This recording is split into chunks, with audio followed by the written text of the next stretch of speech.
El presidente de Fedegan es el doctor José Félix Laforí. Doctor Laforí, gracias por estar en Caracol Radio. Buenos días.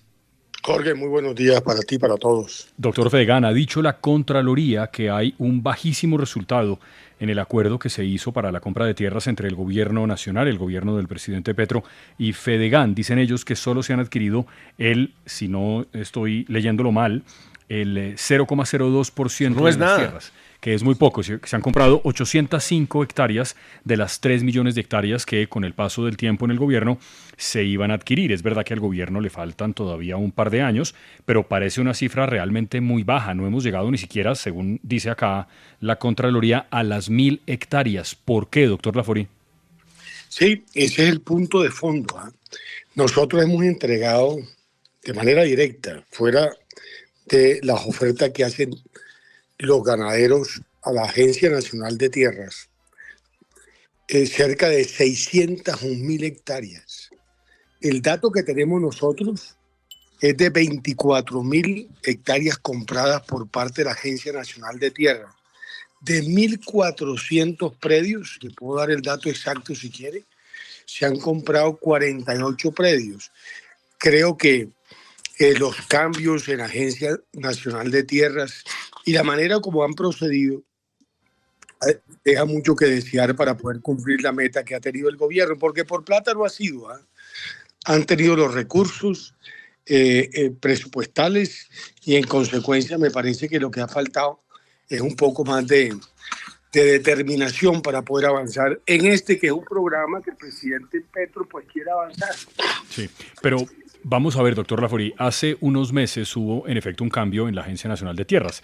Estaba allí el señor Gerardo Vega, luego ha llegado el exalcalde de Villavicencio, el señor Harman, y en efecto ahí hubo unas diferencias entre ambos. El señor Harman dijo que estaban comprando unas tierras que probablemente no se podían usar, no se refería específicamente a Fedegan, pero sí a ciertos procesos administrativos de compra de tierras en la Agencia Nacional de Tierras que pues no estaban funcionando bien y ahí parecería que había como una diferencia de conceptos. Cuando usted dice que esos cambios, ¿se refiere a la llegada del señor Harman o lo que pasó antes cuando estaba Vega? Ambas cosas. La verdad es que yo no voy a entrar a mediar o a ser juez de quién lo hizo mejor o quién lo está haciendo mejor. Yo no entiendo que el alcalde Harman es una persona que ha tenido una formación desde el punto de vista administrativo, pues mucho más riguroso para poder avanzar en este tema. Pero la verdad son los hechos, Jorge, los hechos son muy pobres y yo creo que el país ha venido esperando más y en consecuencia esto pues termina por no tener el impacto que el país esperaba. Doctor Laforí, pero ¿esto se da por la incompetencia de estos funcionarios o porque los procesos burocráticos son tan largos que no pueden avanzar? No, mire. Yo desde el primer momento le dije al doctor Vega, hagamos un flujo de procesos, hagámoslo transparente, porque como la ley es muy bien definida y está muy bien reglada, si cuando usted radica un predio, usted sabe exactamente en qué etapa del proceso está el predio, es mucho más fácil para consultar, es mucho más fácil para saber qué está pasando por el predio. Pero si eso no lo han podido hacer, que es un tema tan elemental, saber en qué etapa está el predio que has ofrecido, pues obviamente las cosas se enredan entre el avalúo, entre los procesos que ellos tienen para poder verificar si las tierras cumplen con una serie de compromisos.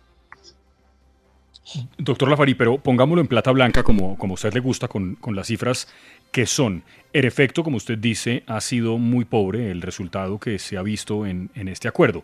¿Cuántas hectáreas ha puesto a consideración del gobierno el sector ganadero, el sector que usted representa? ¿Cuántas miles de hectáreas y qué tan productivas son? Todas son productivas. Ese cuento de que la tierra no es productiva, ese es un cuento chino de lo que es la narrativa demagógica con la cual maltratan el tema del desarrollo rural. No, las tierras son productivas, incluso hay tierras que probablemente no sirvan para sembrar caña, pero toda tierra sirve para hacer ganadería, por ejemplo, y la ganadería es producción de alimentos. Entonces se han ofrecido exactamente 601.427 hectáreas y se han comprado 24.320 hectáreas. De 1.427 predios se han comprado 48. Entonces juzgue usted las cosas. Sí, el presidente Petro en un primer momento había hablado de 3 millones de hectáreas. Luego eso me parece que se redujo a 1.500.000, ¿no? No hablando específicamente de Fedegan, sino en general de todo lo que se podía hacer. Usted que pues conoce el tema, doctor Laforí, ¿qué tan optimista es de aquí para adelante? Es decir, ¿en qué escenario estamos ahora? Si el presidente lo llama y le pregunta, doctor Laforí, ¿usted cree que podremos entregar de manera realista cuántas hectáreas de aquí a que termine el año? ¿Usted qué le diría?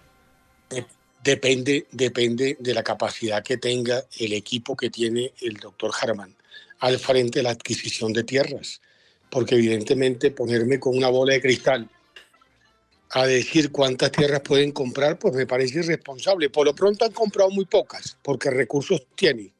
Incluso yo no sé si esos recursos lo han pasado a una fiducia o qué han hecho con ellos, porque evidentemente la vigencia fiscal termina el 31 de diciembre y todo el país supo que el gobierno le había presupuestado a la Agencia Nacional de Tierras poco más de 5 billones de pesos, una cifra que nunca había tenido ni siquiera el Ministerio de Agricultura. Bueno, doctor Laforí, tenemos 2 preguntas adicionales en la mesa sobre temas distintos. Uno lo tiene Juan Fraile. Doctor Laforí, exitoso el Congreso número 40 de Fedegan, una tremenda concurrencia, invitados del gobierno, de los organismos de control, y como conclusión, ¿se queda usted en la mesa de negociación del ELN? Pues mire, la verdad que fue un congreso concurrido y además deliberativo, ¿no?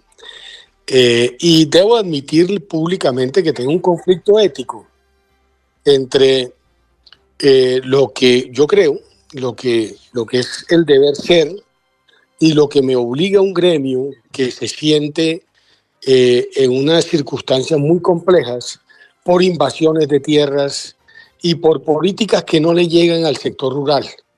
El gremio consideró que mi presencia ahí le daba garantías, no solo al gremio, sino al país. Han entendido mi presencia como una presencia no para aplaudir, sino para poner líneas rojas que no se han puesto en esta oportunidad en las negociaciones que se han tenido ni de paz total, ni tampoco con el ELN. Fíjense ustedes que detrás de los cese al fuego ha venido todo tipo de incumplimientos por parte del ELN y nunca el mecanismo de monitoreo y de verificación ha podido a través de Naciones Unidas emitir un solo de los incumplimientos de ese cese al fuego, entre ellos hechos luctuosos de muy alto nivel, pero también confinamientos y situaciones críticas como los paros que han decretado en el Chocó. Aquí hay un lío muy complicado y por supuesto, como lo he dicho siempre, yo me debo al gremio, yo soy el presidente de Fedegan. Cuando dije no al proceso de paz con el gobierno de Santos, hubo un gremio que me respaldó pese a todos los esfuerzos que hicieron por evitar que yo mantuviera esa posición, hasta comprando miembros de la Junta Directiva de Fedegan. En este caso, el gobierno de Petro, esa fue su promesa, esa fue su obligación cuando llegó al gobierno y nos invitó y aquí estamos. Voy a continuar haciendo lo que me corresponde, siendo una voz a veces discordante, pero respetuosa del gobierno y del proceso. Sí, me parece que sobre eso último tiene también una inquietud Diana Saray. Sí, doctor Laforí, usted ha sido muy insistente en que se necesita un gesto inequívoco de paz por parte del ELN para continuar con estos diálogos. Ellos han hecho una expresión verbal de que quieren seguir adelante. ¿A usted le basta con esto o qué más se necesita para descongelar estos diálogos con el ELN? Pero fíjate que el gesto inequívoco no es un gesto, no es decir, es hacer, es dejar de secuestrar, es dejar de reclutar niños, es dejar de hostilizar a poblaciones vulnerables, es no decretar paros armados, es no cometer actos terroristas contra guarniciones militares, es no asesinar policías y militares con francotiradores que ni siquiera van a la confrontación, sino que apostados en algún lugar terminan cegándole la vida a un militar o a un policía. Yo creo que esos hechos claramente son inequívocos, pero de lo contrario, de no querer la paz. Sí, doctor Laforí, me parece que es así de claro como usted lo está explicando. Esperemos, yo sé que el doctor Harman es un fiel oyente de Caracol Radio y seguramente se pondrá manos a la obra, entre otras la pregunta que usted hace a propósito de la compra de tierras sobre qué hicieron con la plata, si está en fiducias, es porque es conocido desde hace mucho tiempo, no ha pasado exclusivamente en este gobierno, que para mostrar ejecución, los ministerios terminan guardando plata en fiducias para demostrar que sí han ejecutado. Eso me parece que en un Consejo de Ministros más o menos reciente enfureció al presidente Petro con toda la razón. Gracias, doctor Laforí, buen día. A ustedes muy buen día.